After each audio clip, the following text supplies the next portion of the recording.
Assalamualaikum warahmatullahi wabarakatuh. Jadi tadi ada bro yang tanya soal spare part, tanya apakah merek sesuatu itu bagus atau tidak. Nah, untuk soal spare part aftermarket, orang itu kebanyakan memikirkan soal kualitas materialnya. Jadi kadang orang lebih memperhatikan tampilan fisik. Padahal kalau untuk part aftermarket, terutama untuk yang di dalam mesin, itu ada hal yang jauh lebih penting daripada kualitas materialnya. Apa itu? Presisi. Jadi ya percuma ya bahannya itu menggunakan bahan yang lebih baik dari bawaan, dari standar. Percuma bahannya itu sama bagus dengan standar dengan harga yang lebih murah kalau presisinya itu buruk. Jadi ketika kita memilih part aftermarket, maka harusnya fokus utama kita itu adalah dari sisi presisi. Apakah pas dipasang? Apakah harus diakali dulu? Karena ya sayangnya yang namanya presisi ini bisa terjadi nggak matching. Jadi motor pabrikan itu mungkin partnya pakai yang rapuh, yang nggak awet, yang materialnya buruk. Tapi kan dari pabrikan itu menggunakan alat produksi yang presisi, menggunakan material murah untuk menekan harga. Tapi dari sisi alat pabriknya sendiri, alat pembuatnya sendiri, itu menggunakan yang kualitasnya paling tinggi. Jadi dari pabrikan punya alat produksi, alat mesin pabrik, alat yang membuat spare partnya itu yang paling bagus lah istilahnya. Nah, dari pabrikannya sendiri ngejar keuntungan dari penggunaan bahannya. Sementara dari part aftermarket, yo dari sisi modalnya apa ya kuat, beli alat produksi yang paling tinggi kualitasnya. Apa ya bisa membuat part yang presisinya bisa mendekati pabrik. Nah, kalau dari aftermarket pakai alat produksi yang kualitas alat produksinya sama dengan pabrik, dan kemudian mereka membuat part yang secara material lebih baik dari pabrikan, ya kebanyakan harganya jauh lebih tinggi, bisa lebih tinggi dari yang pabrikan. Nah, kalau harganya sama atau sedikit lebih murah, ya kita harus curiga.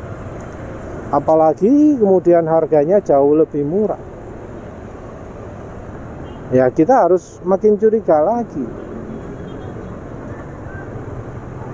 Karena ya dari ya kasus-kasus yang yang kejadian mesin bermasalah ini itu terjadinya lebih karena presisi alat spare part aftermarketnya yang nggak begitu bagus, jadi nggak matching, jadi ada yang salah. Memang ada beberapa hal yang standar, yang ya bisa dibuat pas, seperti misalnya ya kalau soal busi. Tapi kalau busi itu namanya pabrik busi, semuanya modal besar semua, modal ecek-ecek. Yang mungkin kurang pas itu ya misal kelonengan, membuat lonceng yang berlubang-lubang yang katanya bisa membuat motor itu nggak geredek lagi, atau lebih ringan, tarikannya lebih enteng gitu ya, akselerasi lebih ganas. Nah, tapi ya itu buatnya pakai apa? kalau buatnya pakai mesin pabrik ya seburuk-buruknya mesin pabrik sih lebih konsisten lah hasilnya. Ya tentu dibanding dengan yang buatan pabrik bisa aja buatan pabriknya jauh lebih konsisten. Tapi dibanding dengan buatan tangan yuk, apa bisa buatan tangan itu lebih presisi? Memang ada situasi di mana buatan tangan itu jauh lebih baik, yaitu ketika yang buat tangan itu melakukan refinement ya, membuat perubahan-perubahan yang membuat alatnya jauh lebih presisi. Itu memang masih mungkin juga, tapi ya itu kan butuh keahlian tinggi. Nah, alat yang dibuat tangan ya kebanyakan justru malah ceritanya gak enak abe. Ya contoh buatan tangan itu ya silinder tanam gitu ya. Kalau saat pour up kayak oversize itu kan ada yang buatan tangan, ada yang buatan pabrik. Dan kalau kasusnya silinder itu yang buatan pabrik diakui bakal lebih presisi, bakal lebih pas daripada yang buatan tangan. Kalau yang contoh buatan tangan ini lebih baik apa ya? Ya mungkin port polish itu ya, membuat saluran intake yang halus, yang baik, itu yang buatan tangan yang lebih diakui daripada yang buatan pabrik ya. Tapi ya balik lagi guys, emang sulit sih ya untuk bisa tahu soal presisi atau soal material itu, karena satu merek itu bisa mengeluarkan berbagai macam part dan secara presisi itu nggak bisa seragam. Jadi bisa aja part untuk misalnya silinder itu dia buatnya bagus, bisa cocok, bisa pas, tapi terus untuk noken as dia nggak bisa buat yang pas, nggak bisa buat yang imbang, dan seterusnya.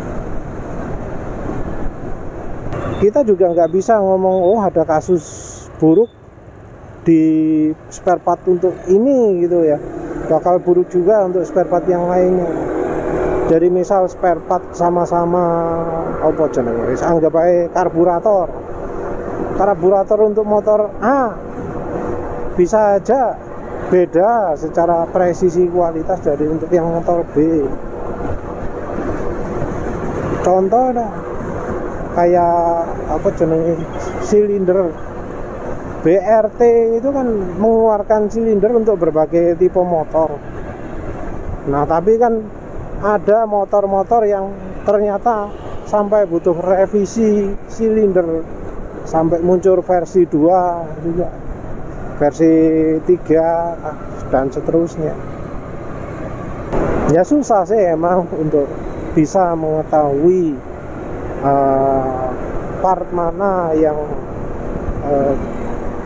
presisinya bagus, itu harganya cukupan,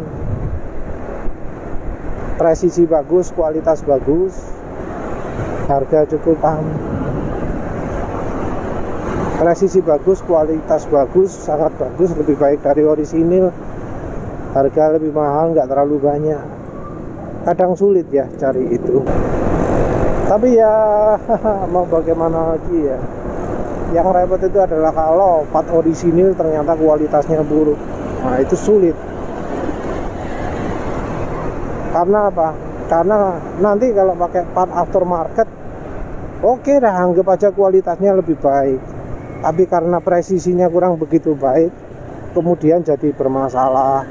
Jadi kalau misalnya kecepatan tinggi bergetar, kalau dipakai awal jadi mati-matian mesinnya.